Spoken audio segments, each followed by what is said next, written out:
It was 11:51 p.m. when the text came through. No hello, no how are you. Just a notification from my father Dennis. Lauren, it read, "We think it is best you skip the summer kickoff BBQ this weekend. Your serious energy really dampens the mood. Just make sure the silent partner transfer hits by the first." I stared at the words. Silent partner. That was his nickname for me. Not daughter. Just a resource. I did not cry. I did not ask why.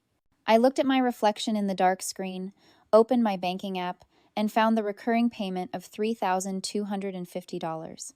I tapped cancel. He wanted a silent partner fine.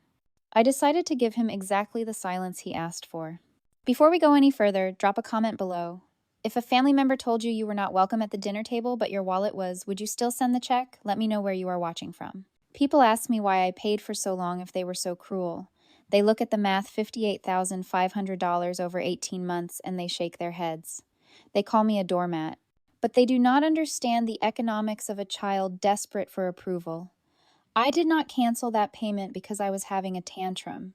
I canceled it because for the first time in my life, I looked at the balance sheet and realized the return on investment was zero. The morning after the text, I got in my car. It is a 2014 sedan with a dent on the rear bumper and an air conditioner that only works when it is raining. I drove past the house.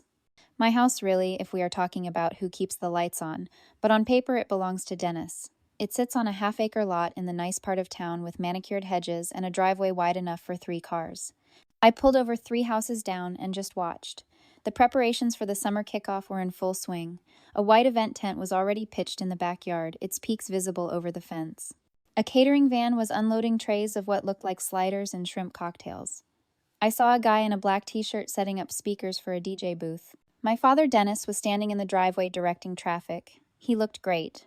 He was tanned, wearing a crisp polo shirt, laughing with the delivery guys. He didn't look like a man struggling to make ends meet.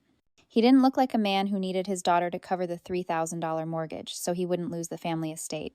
He looked like a king holding court. Then I looked at my own hands, gripping the steering wheel. My nails were bare because manicures are $20 I usually save. I looked at the passenger seat where my lunchbox sat packed with leftovers because buying lunch is reckless. I live in a 600-square-foot apartment where the radiator clanks like a dying engine all winter. I haven't taken a real vacation in 4 years. I have been eating ramen and working overtime to fund the lifestyle of a man who just uninvited me from eating his shrimp because my energy is too serious. That is when the realization hit me, cold and hard as a coin on a counter. This is the transactional trap. For 18 months, I had convinced myself I was helping. But I wasn't helping. I was subscribing. I had turned my relationship with my father into a subscription service. In my head, I thought that if I just paid the monthly fee, eventually I would unlock the premium features. I thought if I covered the bills, the version of my dad who criticized my weight and called me boring would fade away, and the version of him who was proud of me would finally download. I treated his love like it was pay to win. I thought maybe if I hit the $60,000 mark, he will finally say thank you. Maybe if I save the house, he will finally see me. But sitting there watching him laugh while the DJ tested the bass, I understood the fraud. There was no premium version. The dad who loved me didn't exist behind a paywall. He didn't exist at all. I was paying top dollar for a product that was never going to be delivered. He called me a silent partner because that is what you call someone who puts up the capital but gets no say in the business. He was right. I was an investor. And any smart investor knows that when an asset becomes a liability, you do not keep pouring cash into it. You liquidate, you cut your losses, you walk away. I put the car in drive. I didn't honk. I didn't wave. I didn't scream out the window that I paid for that tent and that food and that driveway. I just drove away back to my small, quiet apartment. The anger wasn't loud this time. It was clinical. It was the feeling of closing a bad account. I wasn't sad anymore. I was just done paying the bill. The first of the month arrived like a held breath. For the last year and a half, the first was a day of subtraction. I would wake up, check my phone, and see the notification that $3,250 had left my account. It always felt like a little amputation, a necessary loss to keep the family body healthy. But this morning, the notification never came. The money stayed right there, sitting in my checking account like a soldier who had been ordered to stand down. I went to work. I sat in meetings. I drank my coffee, and I waited. There is a specific kind of heartbreak that comes from silence. Part of me, the stupid, hopeful part that I was trying to kill, thought that maybe someone would call. I thought that when the money didn't arrive, their first instinct might be worry. I thought my father might call and say, "Lauren, the transfer didn't go through. Are you okay? Did you lose your job? Are you in the hospital? Did something happen?" I waited 24 hours. My phone did not ring. I waited 48 hours. My inbox remained empty. That silence was the most expensive lesson I have ever learned. It taught me exactly where I stood. If I had been lying in a ditch somewhere, or if I had been fired, or if my apartment had burned down, they wouldn't have known. They didn't notice my absence. They only noticed the absence of my utility. They didn't miss Lauren. They missed the deposit. On the third day, the silence broke. But it wasn't with concern. My phone buzzed while I was heating up dinner. A missed call from Dad, then a voicemail. I put the phone on speaker and set it on the counter. His voice filled my small kitchen casual and irritated, like he was ordering a pizza and they had forgotten the pepperoni. "Hey, Lauren," he said. "Just got a notice from the bank that the transfer failed. Must be some kind of error on your end. Fix the glitch as soon as you get this. It is embarrassing to have them calling me. Let me know when it is done." Click. Fix the glitch. I stared at the phone. I wasn't a daughter to him. I wasn't even a partner, silent or otherwise. I was software. I was an appliance that had stopped working. You don't ask a toaster if it is feeling okay when it burns the bread. You just hit it, or you unplug it, or you yell at it to work. I was just a malfunction in his otherwise comfortable life. I didn't call him back. I didn't text. For the first time in my life, I realized that I held the remote control. I simply deleted the voicemail. 2 days passed. The silence from my end was no longer passive. It was heavy. It was a wall I was building brick by brick, and that is when the confusion on their end turned into rage. They realized the appliance wasn't broken. It was unplugged. My sister Megan was the first to break protocol. Megan is 32, the golden child, the one who is always chasing a dream that requires someone else's funding. She texted me at 11 in the morning on a Tuesday. "What is going on with you?" she wrote. "Dad is freaking out. He says you are not picking up. You know his blood pressure cannot handle this kind of stress. Just send the money so he can calm down." "You are being dramatic." I looked at the text. No hello. No question about why I wasn't at the barbecue. Just a demand to regulate our father's emotions with my checkbook. She didn't care about the money. She cared that if I didn't pay it, the problem of Dad would fall on her. She needed me to be the buffer. She needed me to be the wallet so she could keep being the princess. I typed out a response. I wanted to scream. I wanted to list every sacrifice I had made. Every lunch I had, skipped every pair of shoes I hadn't bought so they could have catered shrimp. But then I remembered the text. Silent partner. I backspaced until the screen was blank. I put the phone face down. I went back to my work. If they wanted a ghost, I would be the most haunting thing they had ever seen. I would be completely terrifyingly silent. By day 7, the silence wasn't just heavy, it was weaponized. My refusal to engage had stripped away the polite veneer of our family dynamic, exposing the ugly machinery underneath. When you stop playing your role in a toxic system, the system doesn't just pause to reflect. It attacks. Aunt Brenda entered the chat on a Thursday evening. Brenda is my dad's older sister, a woman who wields scripture like a switchblade. She didn't text. She sent a voice memo, probably so she could hear the righteousness in her own voice. "Lauren," she began, her tone dipped in that fake sugary concern that burns going down. "Megan told me what is happening. I know you are upset about the party, dear, but punishing your father financially is a violation of the commandment. Honor thy father. He raised you. He put a roof over your head for 18 years. You owe him this security. Do not let bitterness poison your spirit. Send the money and let's put this ugliness behind us." I sat on my couch, the voice memo playing on a loop. You owe him. The guilt hook snagged right where she intended it to. My stomach twisted. Was I being petty? Was I being ungrateful? He did raise me. Maybe I was the bad guy here. The programming runs deep when you have been the dutiful daughter your whole life. I handed the phone to Caleb. He is an architect, logical, structural, sees the world in loads and supports. He listened to Brenda's sermon, his face unmoving. When it finished, he didn't look angry. He looked like he was inspecting a crack in a foundation. "Do you know what this is?" he asked, handing the phone back. "Guilt," I offered weakly. "Manipulation." "It is an extinction burst," he said. He sat down next to me, turning his body to face mine fully. In psychology, when you stop reinforcing a behavior, like when you stop feeding a lab rat pellets for pressing a lever. The rat doesn't just walk away. It freaks out. It presses the lever 100 times a minute. It bites the cage. It attacks the other rats. It screams. That spike in crazy behavior. That is the extinction burst. They are panic biting because the lever broke. I blinked. So, they are rats. He smiled just a little. In this scenario, yes. They aren't calling because they miss you, Lauren. They are calling because the pellet dispenser stopped working. If you give in now, if you send even $1 just to make the noise stop, you teach them that the price of your compliance is a little bit of harassment. You teach them that if they bite the cage hard enough, you will refill the bowl. The image clicked. Brenda wasn't a moral authority. She was just biting the cage. Megan wasn't a worried daughter. She was biting the cage. Dad wasn't a victim. He was the hungriest rat of them all. So what do? I asked. You let the burst burn itself out, Caleb said. You stay silent. You let them bite the metal until their teeth break.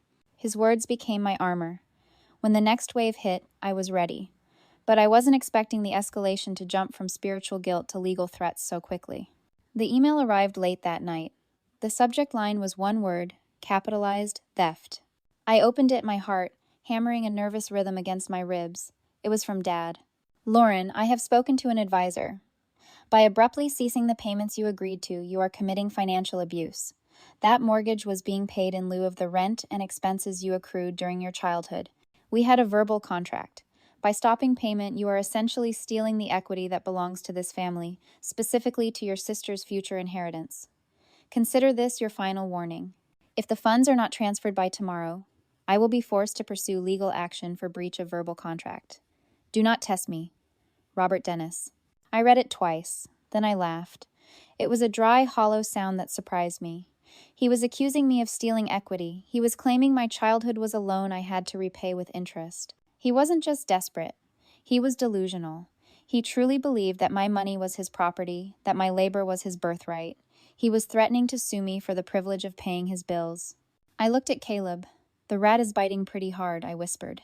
Let him bite, Caleb said. But rats shouldn't threaten lawyers unless they want to get caught in a trap. I closed the laptop. I didn't reply. But the next morning, I made a call. If Dad wanted to talk about contracts and theft, I figured it was time to bring in someone who actually spoke the language. I treated the email exactly as it was written, a formal business threat. You don't cry when a vendor threatens to sue you. You audit the books. The next morning, I met Cousin Diane for coffee. Diane is Dad's estranged sister, the only person in the family who stopped drinking the Kool-Aid a decade ago. We met at a diner halfway between my apartment and her office. She looked at me over the rim of her mug, her eyes sharp and knowing. He sent the theft email, didn't he? She asked before I even sat down. I froze. How did you know? He sent the same one to our parents 20 years ago, she said, shaking her head. Claimed they were stealing his potential by not investing in his first business. Dennis has a script, Lauren. You are just the new lead actress. Hearing that was like finding the light switch in a dark room. I wasn't special. I wasn't even uniquely victimized. I was just the latest mark in a long con. Emboldened, I told her about the plan. I am not just stopping payments, I said. I am sending a legal response. A notice of non-liability. Diane smiled, and it looked like a blade being unsheathed. Good. Do it. But check the records first. Dennis lies about numbers the way other people breathe. I hired a lawyer that afternoon. Not a family friend, but a real estate attorney named Mr. Henderson. I paid him a retainer I couldn't really afford, but I considered it an investment in my freedom. I asked him to draft a formal response to Dad's threat, a letter stating clearly that there was no contract, no debt, and that I had zero ownership interest or obligation to the property. 2 days later, Henderson called me. Lauren, he said, his voice flat and professional. I am reviewing the property records to reference the deed in your letter. We have a problem. What problem? I asked. Is my name on something? No, he said. The problem is the mortgage balance.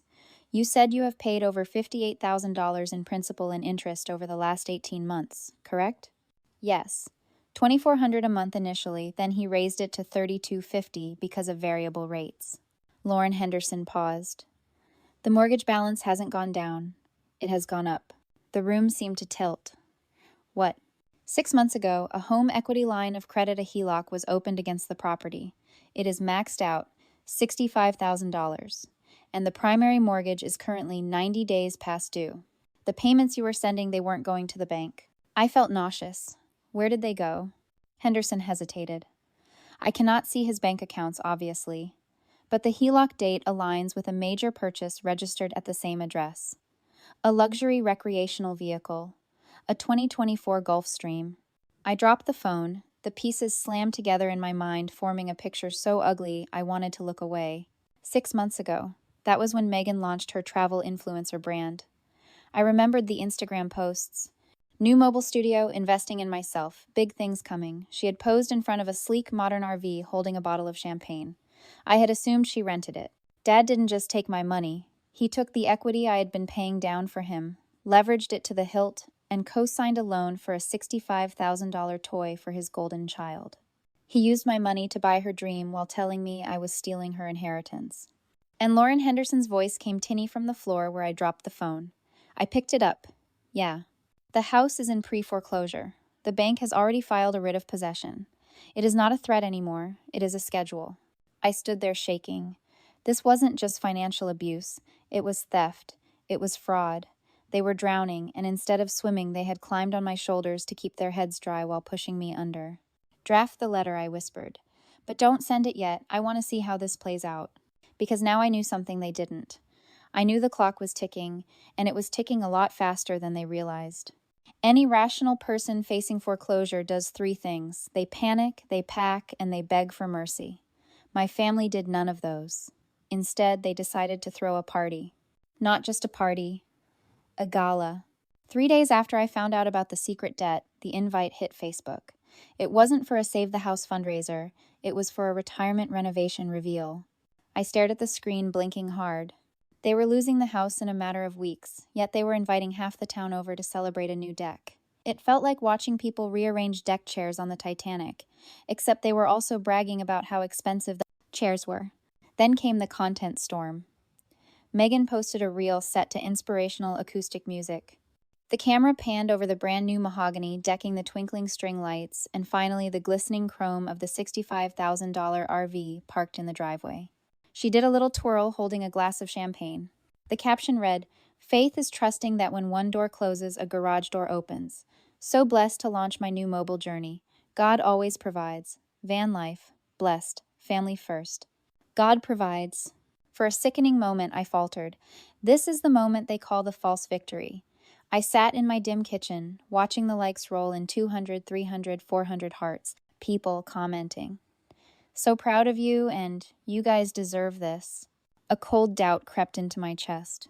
Had they done it? Had they found another source? Maybe Dad had a secret pension I didn't know about.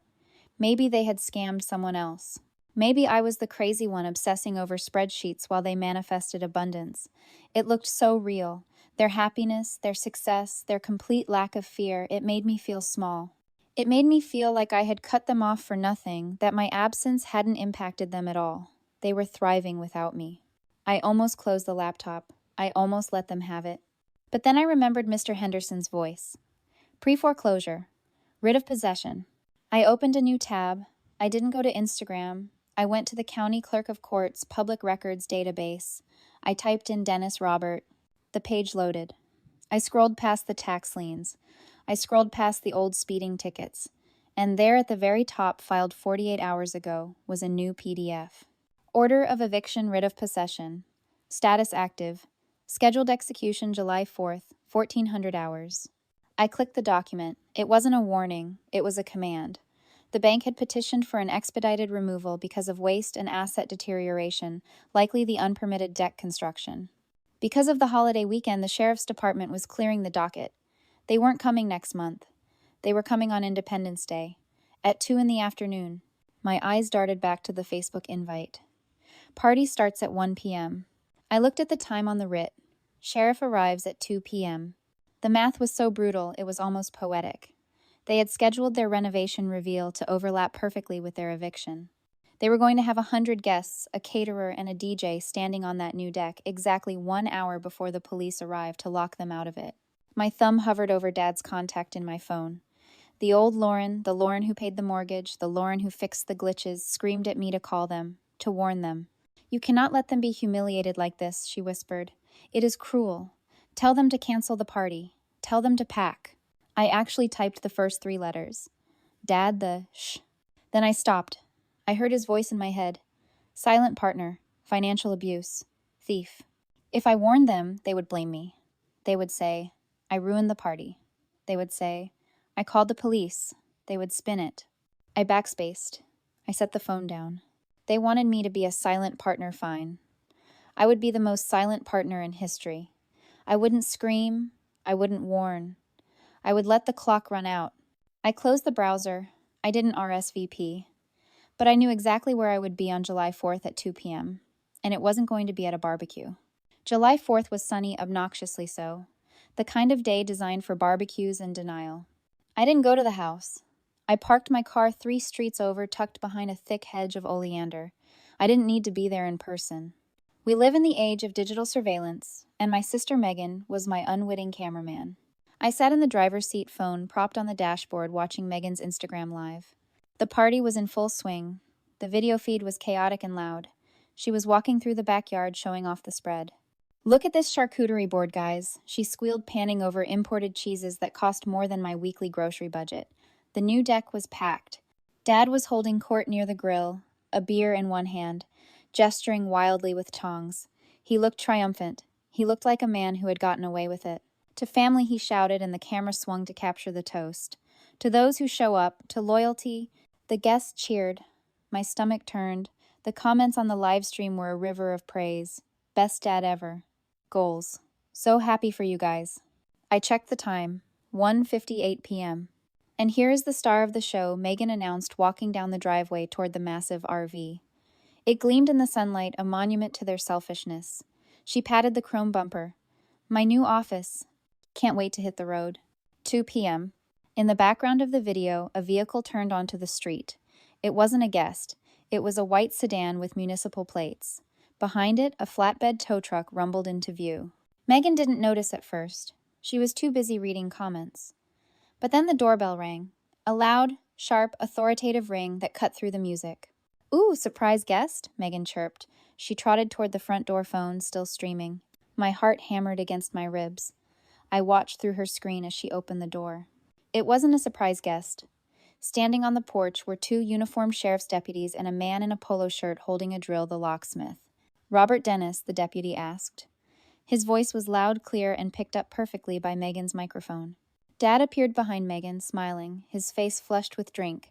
Officers, come to join the party. Grab a burger. Sir, I have a writ of possession for this property, the deputy said, stepping forward. He held up a paper. This house is now the property of the bank. You have 15 minutes to vacate the premises before we change the locks. Everyone needs to leave. Now. The silence that fell over the live stream was absolute. The music stopped. The chatter died. What? Dad laughed. A nervous, high-pitched sound. That is a mistake. My daughter handles the bills. There is a glitch. There is no glitch, sir. The foreclosure was finalized 30 days ago. You were served notice. You need to step aside. Megan's camera shook. She spun around, capturing the scene in the driveway. The tow truck was backing up to the RV. Hey, Dad screamed, pushing past the deputy. That is my vehicle. You cannot touch that. We have a repossession order for the recreational vehicle as well, sir. Co-signed by the default mortgage holder. It is collateral. The chaos erupted. Dad started screaming, pointing at Megan's phone as if I were inside it. She did this. Lauren did this. She stopped paying. She ruined us. But nobody was looking at me. They were looking at him. The neighbors were peering over fences. The guests were hurriedly grabbing their purses and casseroles, scrambling to their cars to escape the embarrassment. I watched as the deputies physically blocked Dad from the tow truck. I watched as the locksmith started drilling into the front door of the house I had paid for. I watched Megan start to cry, not because they were homeless, but because her followers were seeing it. The screen went black as Megan finally realized she was still streaming and cut the feed. I sat in the silence of my car. I waited for the guilt to hit.